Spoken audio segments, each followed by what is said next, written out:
दर्शक महानुभाव नमस्कार। नेपाल पोस्टको बुलेटिन न्युजमा यहाँलाई हार्दिक स्वागत छ। आज फागुन 21 गते बिहीबार विशेष गरी चुनाव विशेष समाचारहरू लिएर उपस्थित भएका छौं। आज फागुन 21 गते प्रतिनिधि सभाको निर्वाचनको लागि देशैभरि मतदान प्रक्रिया जारी रहेको छ। यस बारेमा जानकारी दिनेछौं। मतदान भइरहेको स्थलको अवस्थाको बारेमा जानकारी। कतै बुथ कब्जा गर्ने प्रयास गरिँदै त कतै गोली चल्यो, कतै हवाई फायर त कतै झडपको अवस्था भएको छ। यस बारेमा सम्पूर्ण जानकारी दिनेछौं। आफ्नो क्षेत्रमा पुगेर नेताहरूले मतदान गरेका छन्। मतदान गरेपछि नेताहरूको भनाई के कस्तो रहेको छ त यस बारेमा सम्पूर्ण जानकारी दिनेछौं। अहिलेसम्म कहाँ के भयो सबै जानकारी लिएर उपस्थित भएका छौं। हामीलाई अन्तिमसम्म हेरेर साथ दिनुहोला। आउनुहोस् समाचार सुरु गरौं। देशैभरि एकैसाथ मतदान भइरहेको प्रसङ्गबाट।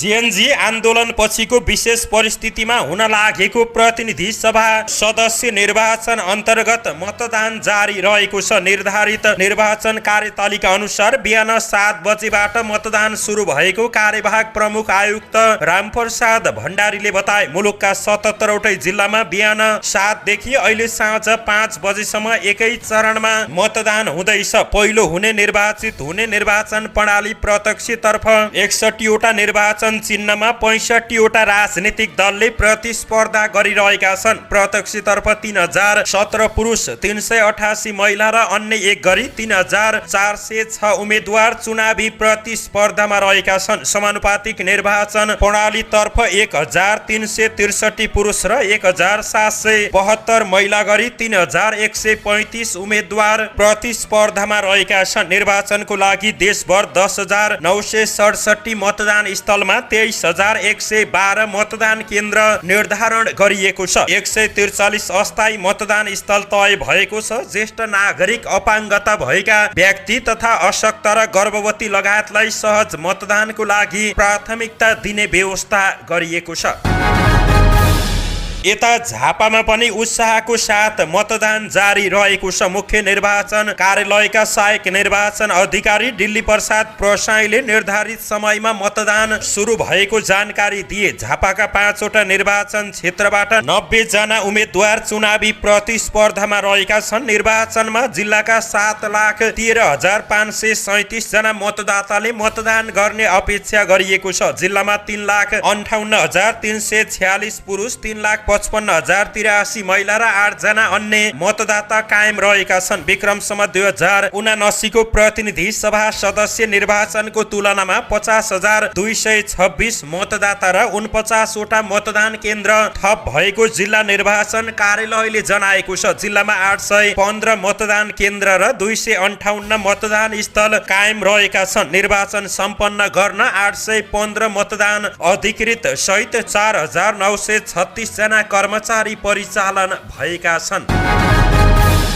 राष्ट्रिय स्वतन्त्र पार्टी रासोपाका वरिष्ठ नेता बालेन्द्र शाहलाई लिएर झापाको लागि उडेको हेलिकप्टर फेरि काठमाडौँ फर्काइएको छ। त्रिभुवन विमानस्थलबाट उडेको 5 मिनेट भित्रै पुनः काठमाडौँमा नै अवतरण भएको हो। बालेनले आज बिहान काठमाडौँको सिनामङ्गल स्थित अन्नपूर्ण इङ्ग्लिस स्कुलमा रहेको मतदान केन्द्रबाट मतदान गरेका थिए। उनी काठमाडौँ 2 का मतदाता हुन्। मतदानपछि उनी आफू उम्मेद्वार रहेको झापा 5 को लागि प्रस्थान गरेका थिए, तर बीचबाटै हेलिकप्टर फर्काइएको नागरिक उड्डयन प्राधिकरणले पुष्टि गरेको हो। बालेनको हेलिकप्टर 10:10 मा काठमाडौँ ल्यान्ड भएको बुझिएको छ। प्राधिकरणका सूचना अधिकारी ज्ञानेन्द्र भुलले प्राविधिक वा निर्देशनको आधारमा नभएर आफै फर्किएको बताए। उनले भने अझै पनि उहाँहरू जान्छु भन्दा कुनै रोकटोक रहेको छैन। आजै काङ्ग्रेसका सभापति गगन थापा र नेकपाका अध्यक्ष प्रचण्ड हेलिकप्टरबाटै आफ्नो निर्वाचन क्षेत्रमा पुगेका छन्।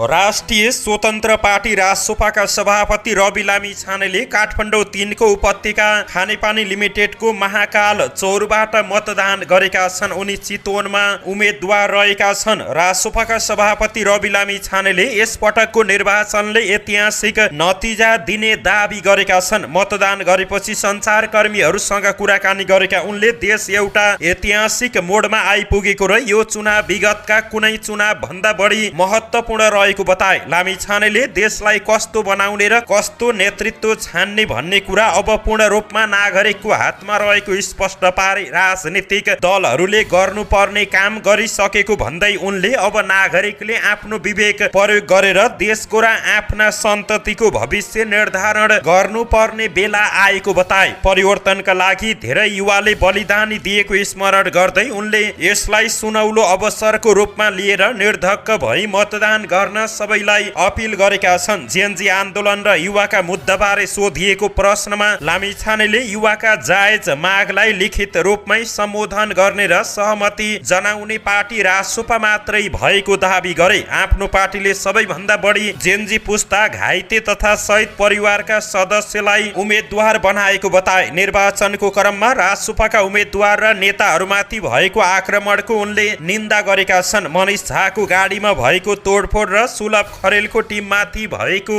आक्रमणलाई उनले पराजित मानसिकताको उपनाम दिएका छन्। लोकतन्त्रमा चित्त नबुझेका कुरा, रिस र आक्रोश मतपत्र मार्फत मात्र पोख्न सकिने भन्दै उनले भौतिक आक्रमणमा उत्रनु निन्दनीय भएको बताए। साथै उनले देशैभर रहेका आफ्ना नेता तथा कार्यकर्तालाई जस्तो सुकै आलोचना वा उक्साटमा पनि प्रतिक्रिया नजनाउन र शान्त रहेर निर्वाचन सम्पन्न गराउन निर्देशन दिएका छन्। अन्तरिम सरकारको नेतृत्वमा रहेकी सुशीला कार्कीले काठमाडौँ क्षेत्र नम्बर 5 स्थित धापासी निमावली फैमाल चुली मतदान केन्द्रबाट मतदान गरेकी छन्। मतदानपछि सञ्चारकर्मीहरूलाई प्रतिक्रिया दिँदै निर्वाचन उत्साहपूर्वक भइरहेकोमा आफू खुसी भएको बताइन्। तपाईँको नेतृत्वमा निर्वाचन भइरहेको छ, कस्तो लागिरहेको छ भन्ने सञ्चारकर्मीको प्रश्नमा उनले भनिन्, मैले मेरो कर्तव्य पूरा गरेँ। देशमा निर्वाचन हुँदैछ, म अत्यन्त खुसी छु। गत भदौ 23 र 24 गते भएको जेएनजी आन्दोलनपछि देशमा पहिलो पटक प्रतिनिधि सभा निर्वाचन भइरहेको हो। आन्दोलनले एमालेका अध्यक्ष केपी शर्मा ओली नेतृत्वको तत्कालीन सरकार ढलेपछि पूर्व प्रधान न्यायाधीश सुशीला कार्कीको नेतृत्वमा अन्तरिम सरकार गठन गरिएको थियो। उक्त सरकारको मुख्य जिम्मेवारी यही निर्वाचन गराउनु रहेको थियो।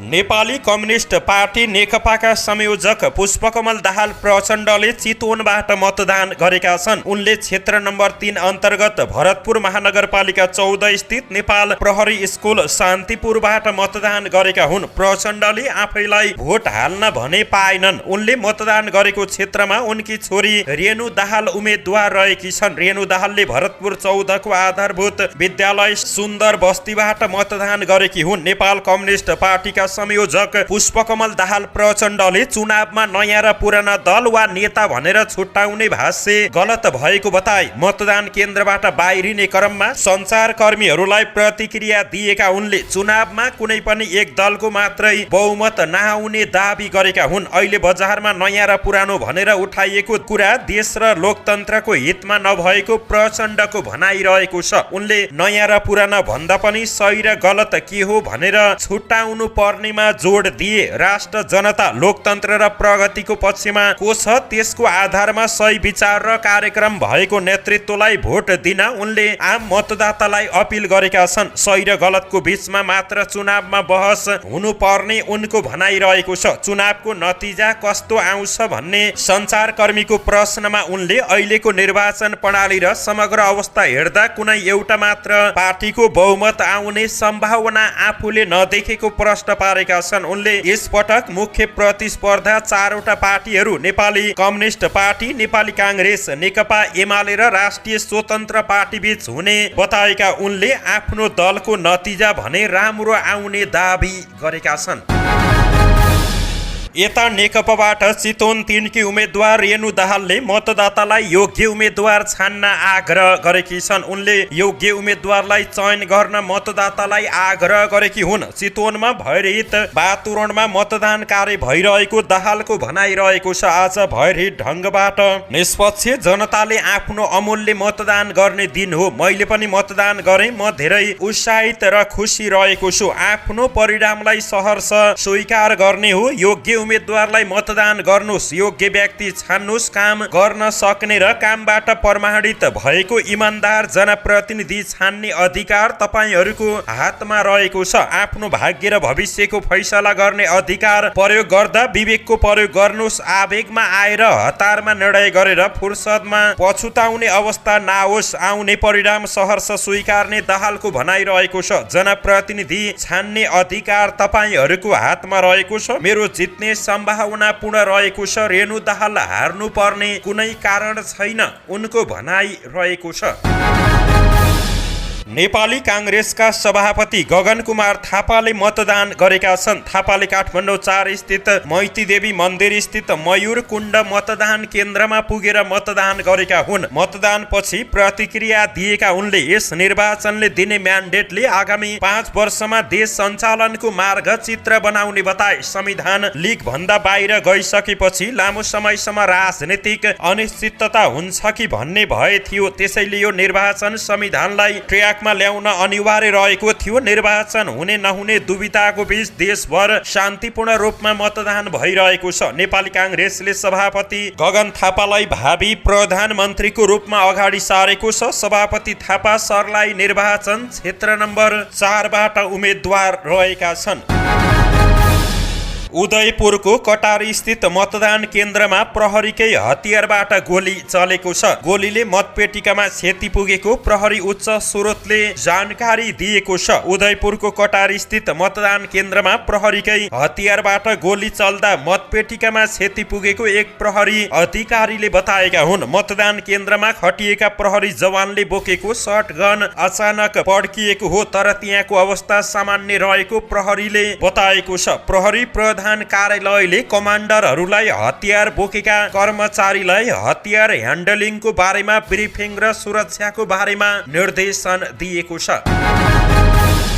महोत्तरी निर्वाचन क्षेत्र नम्बर 3 का स्वतन्त्र उम्मेद्वार राम आधार कापरमाथि कुटपिट गरिएको छ। जिल्ला प्रहरी कार्यालयका प्रहरी उपरीक्षक हेरम्ब शर्माका अनुसार जलेश्वर नगरपालिका 7 मा अज्ञात समूहले उनलाई निर्घात कुटपिट गरेका हुन्। स्वतन्त्र उम्मेद्वार कापरको छाती, पिठ्यू तथा शरीरका विभिन्न भागमा चोट लागेको छ। आक्रमणमा परेपछि उनले सहयोगको लागि प्रहरी प्रशासनलाई खबर गरेको र आफूहरूले तत्काल उनलाई उद्धार गरी अस्पताल पठाएको प्रहरी उपरीक्षक शर्माले बताएका छन्। नेपाली कांग्रेसका उपसभापति विश्वप्रकाश शर्माले मतदान गरेका छन्। पूर्व सांसद समेत रहेका शर्माले झापा क्षेत्र नम्बर 1 मेचीनगर 1 कवि शिरोमणि माविको मतदान केन्द्रमा पुगेर मतदान गरेका हुन्। उनले सबैलाई मतदान गर्न आग्रह गरेका छन्। यो लोकतन्त्रको सबैभन्दा सुन्दर अभ्यास हो। म अपेक्षा गर्दछु यो अभ्यासमा जति पनि मतदाता हुनुहुन्छ सम्भव भएसम्म आफ्नो विवेकलाई प्रयोग गर्नुहुनेछ। आवेग मुक्त भएर मतदाताले अब देशको समाधानको लागि आफ्नो निर्णय दिनुहुनेछ। कांग्रेसका केन्द्रीय निर्वाचन परिचालन समितिका संयोजक समेत रहेका उपसभापति शर्माले पार्टीको माहौल राम्रो रहेको प्रतिक्रिया दिएका छन्। पूर्व राष्ट्रपति विद्यादेवी भण्डारीले बुढानीलकण्ठ नगरपालिका 2 भङ्गाल स्थित साबिकको गाविस भवन मतदान केन्द्रबाट मतदान गरेकी छन्। मतदान पछि प्रतिक्रिया दिएकी पूर्व राष्ट्रपति भण्डारीले लोकतन्त्रको सुदृढीकरणको लागि आवधिक रूपमा जनमत लिनु सकारात्मक रहेको प्रतिक्रिया दिएकी हुन्। सरम संस्कृति पार्टीका अध्यक्ष हर्क साम्पाङले मतदान गरेका छन्। सुनसरी क्षेत्र नम्बर 1 अन्तर्गत धरान वडा नम्बर 18 मा रहेको कार्मेल स्कुलमा रहेको मतदान केन्द्रबाट उनले मतदान गरेका हुन्। साथमा उनले आफ्नी आमा पनि सँगै लिएर गएका थिए। उनी यही क्षेत्रबाट प्रतिनिधि सभा सदस्यका उम्मेद्वार रहेका छन्। यता जुम्लामा राष्ट्रिय प्रजातन्त्र पार्टी रापरपाका उम्मेद्वार ज्ञानेन्द्र साई र प्रगतिशील लोकतान्त्रिक पार्टी प्रलोपाका उम्मेद्वार मनऋषि धितालले एकै मतदान स्थलबाट मतदान गरेका छन्। जुम्लाको सिन्जा गाउँपालिका नराकोटमा पर्ने भैरव माध्यमिक विद्यालयको मतदान स्थलबाट साई र धितालले मतदान गरेको मतदान अधिकृत दिपेन्द्र भण्डारीले जानकारी दिएका हुन्। रूपन्देही निर्वाचन क्षेत्र नम्बर 3 बाट स्वतन्त्र उम्मेदवारी दिएका सिद्धार्थनगर नगरपालिका 7 बस्ने 48 वर्षीय महेन्द्र यादव बैंकिङ कसुर मुद्दामा पक्राउ परेका छन्। जिल्ला प्रहरी कार्यालयका प्रहरी नायब उपरीक्षक कृष्ण कुमार चन्दका अनुसार बैंकिङ कसुर मुद्दामा अदालतबाट दोषी ठहर भई फरार रहेका यादवलाई सिद्धार्थनगर 3 स्थित गल्ला मण्डीबाट प्रहरीले नियन्त्रणमा लिएको छ। चितवन जिल्ला अदालतले 2081 फागुन 25 गते यादवलाई बैंकिङ कसुर मुद्दामा दोषी ठहर गरेको थियो। अदालतले निजलाई 30 लाख रुपियाँ र सावा र सोही बमोजिमको जरिमाना तिर्नुपर्ने फैसला सुनाएको थियो। अदालतको फैसलापछि बिगो जरिमाना र कैद भुक्तान नगरी फरार रहेका यादवलाई उपस्थित गराउन चितवन जिल्ला अदालतले आदेश दिएको थियो। यादव आँप चुनाव चिन्ह लिएर चुनावी मैदानमा उत्रिएका थिए।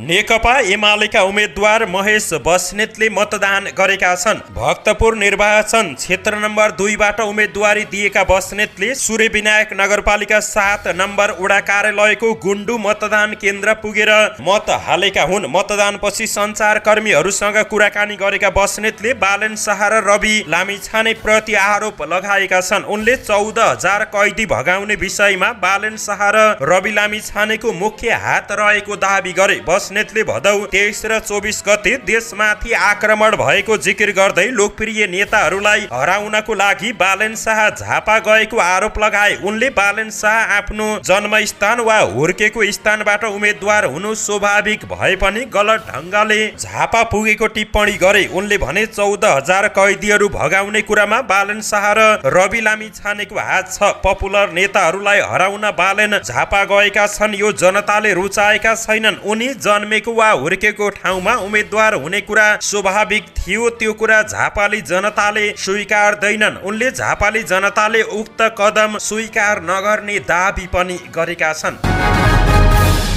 काठमाडौँ महानगरपालिकाकी कार्यवाहक मेयर सुनिता डङ्गोलले फसिगा मतदान केन्द्रबाट मतदान गरेकी छन्। बिहिबार काठमाडौँ महानगरपालिका 21 को फसिगा लगनटोल मतदान केन्द्रमा उनले मतदान गरेकी हुन्। उनले सबैलाई आफ्नो मताधिकार प्रयोग गरी मतदान गर्न आग्रह गरिन्। बालेन्द्र शाहले मेयर पदबाट राजीनामा दिएर निर्वाचनमा भाग लिएपछि डङ्गोलले महानगरपालिका कार्यालयको नेतृत्व गर्दै आएकी छन्। दोलखाको तामाकोशी स्थित एक मतदान केन्द्रमा विवाद हुँदा हवाई फायर गरिएको छ। स्थितिलाई नियन्त्रणमा लिन प्रहरीले हवाई फायर गरेको जिल्ला प्रशासन कार्यालय दोलखाका सहायक प्रमुख जिल्ला अधिकारी आलेले जानकारी दिए। तामाकोशीको वडा नम्बर 4 मा कर्मचारीमाथि नै हातपात गर्न खोजेपछि सुरक्षाकर्मीले 1-2 हवाई फायर गर्नु भएको हो। सहायक प्रमुख जिल्ला अधिकारी आलेले भने अहिले भने अवस्था सामान्य बनेको छ। प्रतिनिधि सभा निर्वाचनको मतदान प्रक्रिया जारी रहँदा दोलखा जिल्लाको मालु मतदान केन्द्रमा तनावपूर्ण स्थिति सिर्जना भएको छ। नेपाली कांग्रेस र नेकपा माओवादी केन्द्र वा अन्य गठबन्धन घटकले मिलेर बुथ नै कब्जा गरेको आरोप लागेपछि नेकपा एमाले र राष्ट्रिय स्वतन्त्र पार्टी रासुपाका कार्यकर्ताहरूले विरोधमा नाराबाजी गरेका हुन्। स्थानीय स्रोतहरूका अनुसार मतदान सुरु भए लगतै गठबन्धन पक्षका कार्यकर्ताहरूले मतदान केन्द्रमा एकलौटी नियन्त्रणमा लिएको र अन्य दलका मतदाताहरूलाई दबाब दिएको आरोप रहेको छ। यसको प्रत्यक्ष विरोधमा एमाले र रासोपाका समर्थकहरूले केन्द्र बाहिर भेला भएर नारा लगाएका थिए, जसले वातावरण तनावपूर्ण बनाएको हो। प्रहरी र सुरक्षा निकायले तनाव शान्त पार्ने प्रयास गरिरहेका छन्। मुगुमा मतदान केन्द्र नजिकै राखिएको बम सेनाद्वारा डिस्पोज गरिएको छ। प्रतिनिधि सभा निर्वाचनको मतदान भइरहँदा मुगुको सोरु गाउँपालिका 8 स्थित बालज्योति माध्यमिक विद्यालय गिलाहा मतदान केन्द्र नजिकै भेटिएका 2वटा बम नेपाली सेनाले निष्क्रिय पारेको छ। निर्वाचन बुथ नजिकै 2 छुट्टा छुट्टै स्थानमा शंकास्पद वस्तु बम फेला परेपछि मतदान प्रक्रियामा केही समय अवरोध सिर्जना भएको थियो। खबर प्राप्त हुन साथै घटनास्थल पुगेको नेपाली सेनाको टोलीले ती बमहरूलाई सुरक्षित रूपमा निष्क्रिय डिस्पोज पारेको छ। सुरक्षा निकायले उक्त क्षेत्रलाई नियन्त्रणमा लिएर अनुसन्धान गरिरहेको छ। बम भेटिएपछि सोरु क्षेत्रका सर्वसाधारणमा त्रास फैलिएको छ। स्थानीय बासिन्दा धर्मराज साईका अनुसार बम विस्फोटको डरले गर्दा मतदान केन्द्रमा मतदाताहरूको उपस्थिति निकै न्यून देखिएको छ। उक्त क्षेत्रका अन्य केही स्थानहरूमा पनि शङ्कास्पद वस्तु राखिएको हुन सक्ने अपुष्ट खबरहरू आएपछि सुरक्षा निकायले निगरानी बढाएको छ। जिल्ला प्रशासन कार्यालय मुगुले सुरक्षा व्यवस्था कडा पारिएको र निर्धक्क भएर मतदान गर्न नागरिकलाई आग्रह गरेको छ। दर्शक महानुभाव, केही समयपछि अर्को अपडेट लिएर पुनः उपस्थित हुने नै छौँ। त्यतिन्जेलसम्मको लागि नेपाल पोस्ट हेर्दै गर्नुहोला।